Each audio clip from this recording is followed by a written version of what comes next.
So Jordan had no bag? I didn't say no bag. I just don't think Kobe he and Jordan aren't bag guys. 1-2 dribble pull-ups. Kobe had a No bag. bag. Kobe had Y'all got me fucked up in here, boy. Y'all better put some respect on Mike's name. Boy, stop saying goofy shit, man. That's goofy as hell. Mike Jordan ain't got a bag, P? Man, stop, man. If you have a good team and you need a... When a championship-ready team needs a true closer, the choice has always been Michael Jordan. That's why Paul Pierce's claim that Jordan didn't have a bag stunned the basketball world. Questioning the skill set of the player who ruled an entire era isn't just controversial. It feels completely disconnected from reality. The response was swift and loud. Kevin Garnett publicly shut down the comment with no hesitation, delivering a blunt reality check on live television. And beyond the reactions, the facts themselves completely dismantle the argument.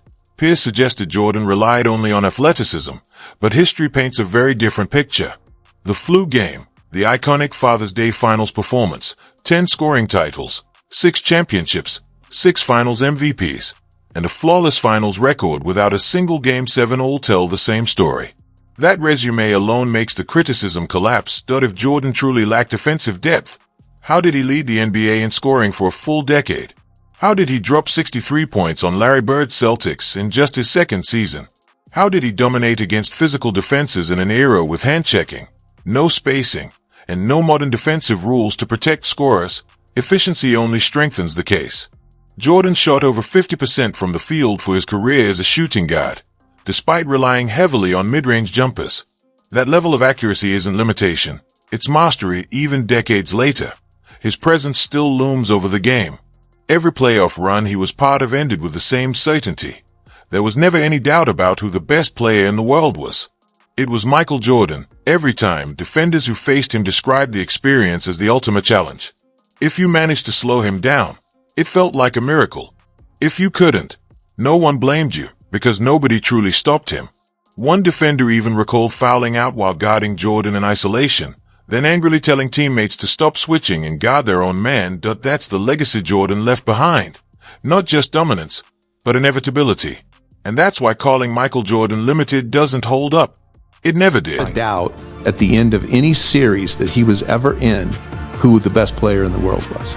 It was Michael Jordan. And, you know, I don't know who else that's been. I don't know what other player even comes close to, you know, being undefeated and being the best player in a playoff series every year. Did you enjoy your moments when you had to guard him as the ultimate challenge? Yeah, the ultimate challenge. And if you did stop him, it was, you know, a miracle. And if you didn't, like, so what? Nobody guards him.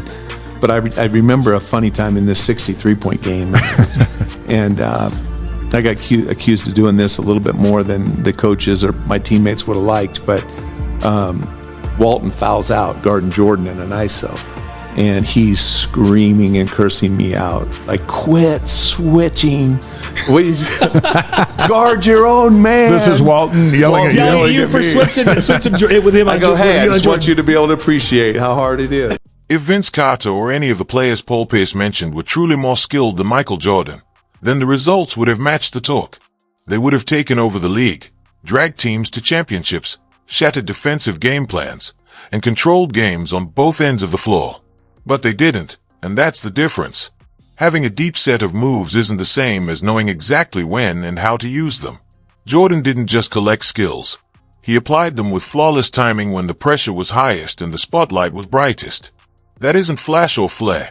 That's pure mastery. And it's a distinction Paul Pierce still seems to miss. Kevin Garnett made that point crystal clear. He didn't soften the message or hold back for television.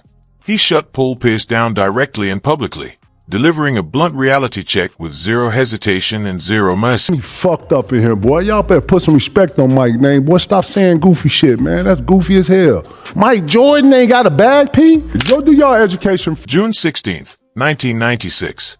Game 6 of the NBA Finals. For Michael Jordan, this night was about more than winning a championship. It was about healing. 3 years after the tragic loss of his father, Jordan returned to the finals and led the Bulls past the Seattle Supersonics to claim his 4th title. On Father's Day, he finished with 22 points, 9 rebounds, and 7 assists. When the final buzzer sounded, the emotion spilled over. Inside the locker room, Jordan collapsed to the floor, gripping the game ball in tears. That moment wasn't just victory. It was pain, closure, and legacy colliding all at once. After the game, Jordan made it clear what that ball meant.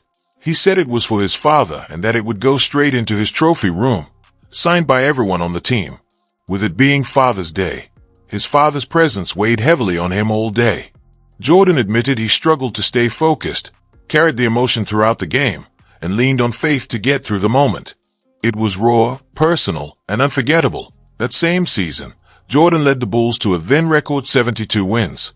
You don't guide a team to that level with athleticism alone. It takes elite footwork, court vision, and total control of the game. On that day, Jordan's skill wasn't flashy. It was powerful, emotional, and legendary. Fast forward to June 11th, 1997. Game 5 of the NBA Finals in Utah. The series was tied 2-2, and Michael Jordan was visibly ill. What was first called the flu was later revealed to be food poisoning. He was dehydrated, weak, and barely able to stand, yet he played 44 of 48 minutes. Despite that, Jordan delivered 38 points on 48% shooting, along with 7 rebounds, 5 assists, 3 steals, and a clutch go-ahead three-pointer in the final minute. The Bulls won by 2, and Jordan finished with a +5 impact while accounting for more than half of the team's offense. There were no highlight dunks or fast-break theatrics that night. It was footwork, timing, rhythm, and cold-blooded mid-range dominance. Jordan scored 23 points in the second half alone, silencing the Utah crowd when it mattered most. That wasn't raw athleticism. It was mental warfare and pure skill at the highest level. So when Paul Pierce claims Michael Jordan didn't have a bag, this game alone makes that argument collapse. While others debate counters and flashy combinations, the truth is simple. Jordan's game was never built for highlight reels. It was built to conquer. His arsenal was efficient, ruthless, and designed for pressure. He didn't dance around defenders. He dismantled them.